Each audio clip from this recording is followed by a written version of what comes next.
I don't ever slow up, no I don't take shit. I got no love for the fakeness. If you wanna play tough and wanna hate this, I'll always show up. I don't ever slow up, no I don't take shit. I got no love for the fakeness. If you wanna play tough and wanna hate this, I'll always show up and make a statement. I don't ever slow up, no I don't take shit. I got no love for the fakeness. If you wanna play tough and wanna hate this, I'll always show up and make a statement.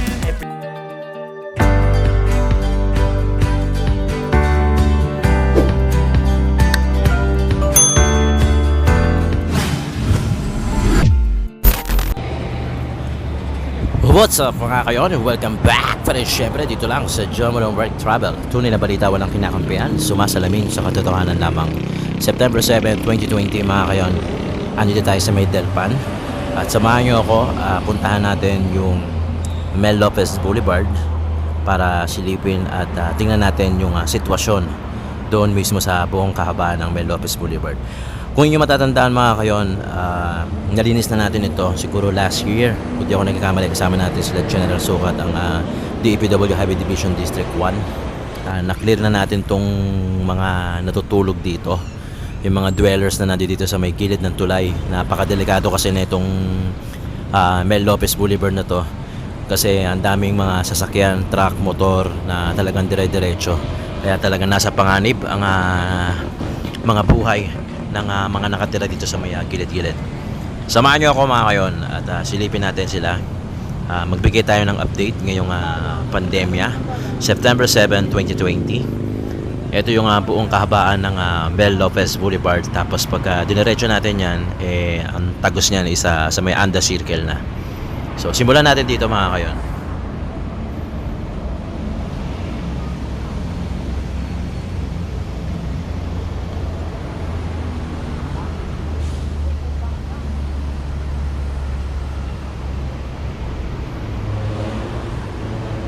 Ito nasa gilid na to, ito yung Delpan Evacuation Center.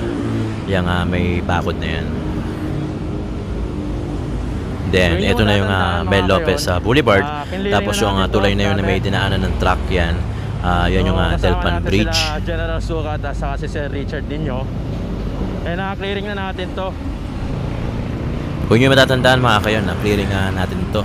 Kasama natin sila General Sukat at saka si Sir Richard ninyo last year. Kasi nga maraming tumitira. Kamustahin natin ang lagay ngayon. At eto na nga sila.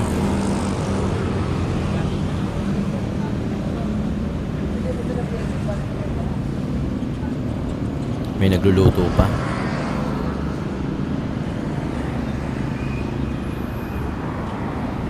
Alright, ito ang Mel Lopez Boulevard.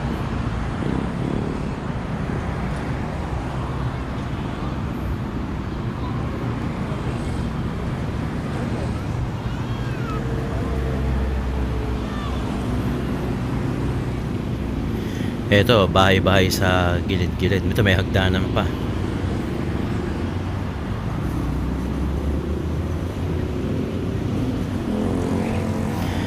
Napapansin nyo mga kayo, no? Dire-diretso yung mga sasakyan. Ayan, mga motor, kotse, truck. So, delikado talaga rito. Ito, may hagdanan pa rin dito. So, may natutulog pa sa gilid. Ito, meron pang hammock, kung tawagin. Tapos ito, makikita nyo, mapapansin nyo mga kayon, puro hagdanan. Diyan sila nakatira sa may sampa na yan.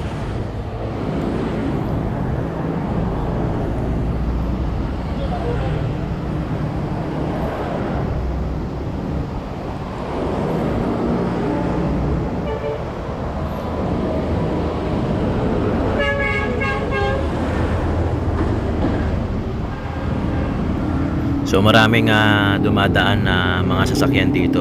Walang stoplight dito mga kayon, no? Sa dulo kasi nito, 'di ba, yung Anda Circle. So walang stoplight dito. Kaya dire-diretso siya hanggang sa paakyat ng Delpan Bridge.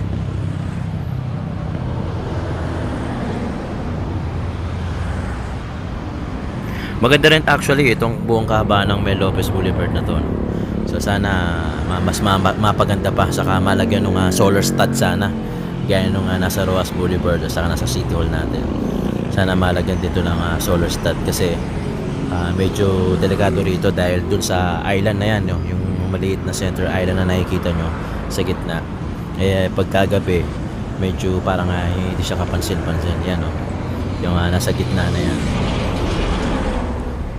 Yung maliit na parang center island na maliit. Nakakatakot. Takot disgrasya yung pagkagabi. Kaya sana merong malagyan ito ng solar stud para kahit pa paano ito, bibilis na mga truck, oh. Ilan yung truck yan, mga 10-wheeler, halo-halo.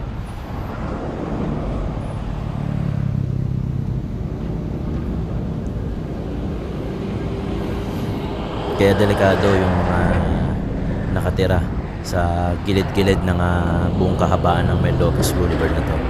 Kasi baka mamaya tumawid mga bata o kaya mawalan ng preno ang isang truck o mga sasakyan. Talagang nakakatakot.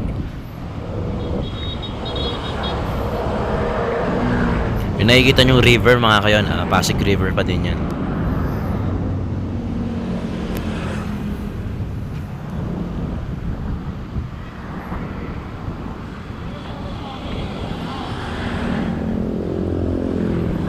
Madalas ko nadadaanan to mga kayon pero nakamotor ako. Kaya talagang bumaba ako at nilakad ko kahit na tanghaling tapat na ng mga oras na to. Gusto ko lang ipakita rin sa inyo yung sitwasyon. Siyempre ng mga kababayan natin na nandito na nakatira dito, yung mga dwellers natin dito. Gusto ko lang din na ipakita sa inyo, no? Kasi gaya nga ng sinasabi ko lagi sa mga vlog ko, so kailangan sumasalamin sa katotohanan lamang. So yung mga ganitong pagkakataon sa tingin ko kailangan nyo rin makita kasi hindi lang naman puro magaganda ang kailangan na makita natin. Gusto ko rin na makita lahat yung real life saka yung istorya ng bawat lugar, bawat individual o bawat grupo na nandito sa Pilipinas, syempre.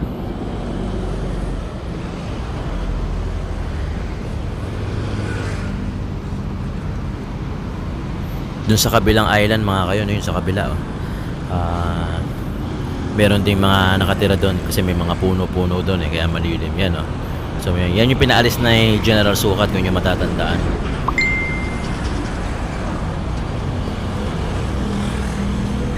Tapos may nakatira din dito. Ito, nakatakip lang ng payong. Si ate, nag-aaral pa ata yun. May susulat pa sa notebook niya.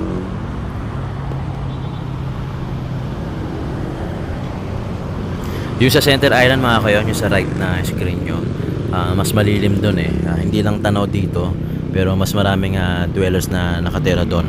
Kasi nga malilim. Saka medyo malapad-lapad yung center island doon so pwedeng tulugan o tambayan ng mga tao na nandoon doon.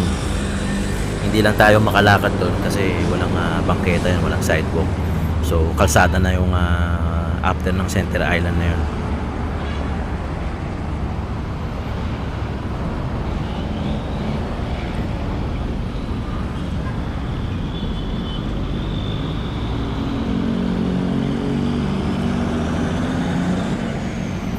Pag dinire-diretso mo itong tinatahak natin, ang pinaka inuumbok nito is Anda Circle, no?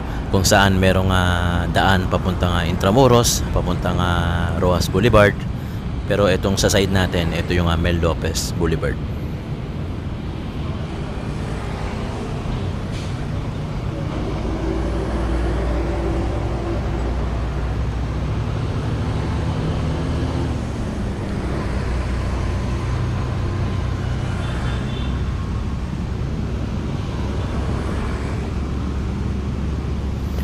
Yun, yung sa dulo na yun, Anda Circle na yun.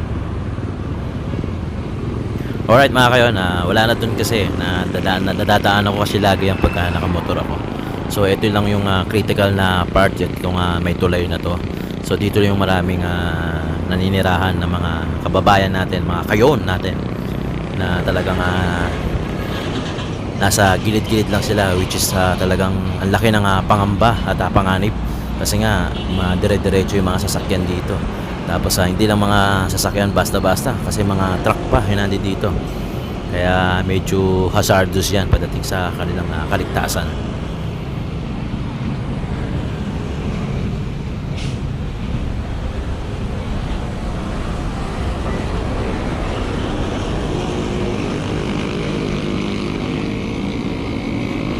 Aakyat kasi ng ano yan ng Delpan Bridge, yung lagi natin na kino-cover pagka nandoon tayo sa Delpan, yung may police station, yung tulay na nasa ibabaw noon.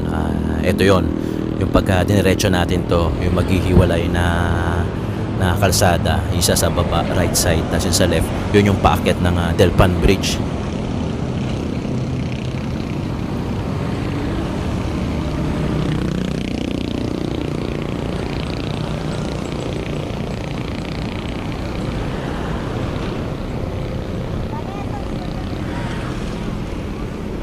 Ito may payong, halatang may natutulog dito sa gilid na yon.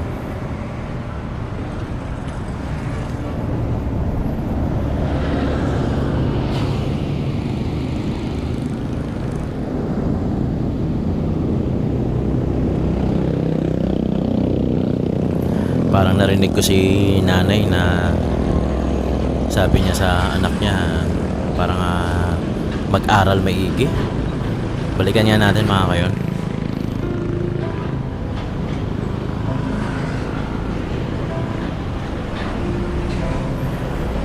Ayun, may natutulog sa ilalim ata.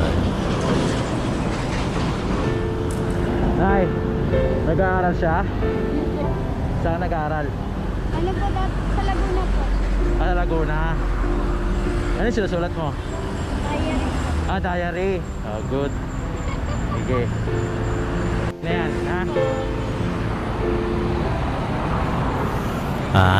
diary pala.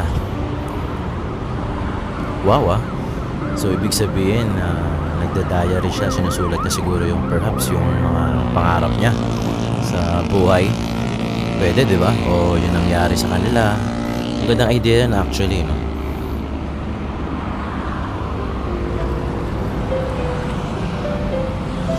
Diary pala yung sinusulat ni ate, kasi parang narinig ko yung nanay niya na mag-aaral maigi kanina nung dumaan tayo eh.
Ito yung may mga hagdanan eh, no?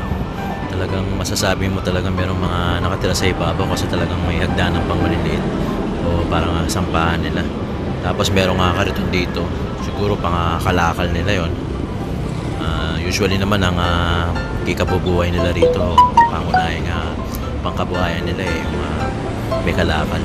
Tapos yun, meron pang hamok to, may natutulog pa rito. So ito yung gilid ng tulay ng Menloves Boulevard.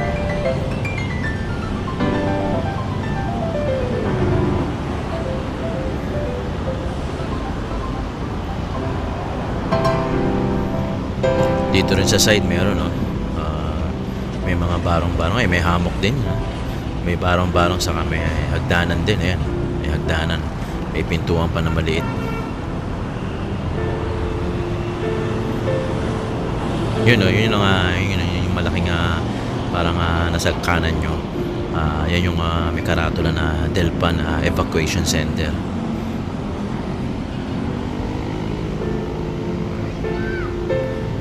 Dito rin mga kayon, merong nakatira.